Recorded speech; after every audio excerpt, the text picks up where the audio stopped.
If you want to take high-resolution photos on the Motorola Edge 70 Pro, first of all, we need to go to the camera.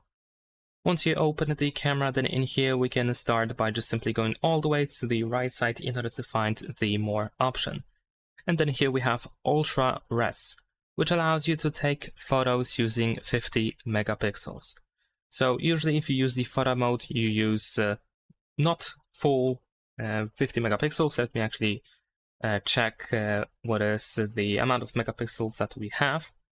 Let's go to About. And it seems that it is 12.6 megapixels, so of course not so much compared to 50. And if we use the Ultra Res mode over here, then we should be able to get 50 megapixels. So let's see if that is actually the case. There we go, we have 50.3 megapixels. So this is a very simple and very quick way to take photos in a high resolution. If you're looking for the highest resolution possible, this is your way. Unfortunately, as a drawback, we don't have much options going on over here. But if you just want to take a picture and that's it, then this is your way to do so. Leave a like and subscribe.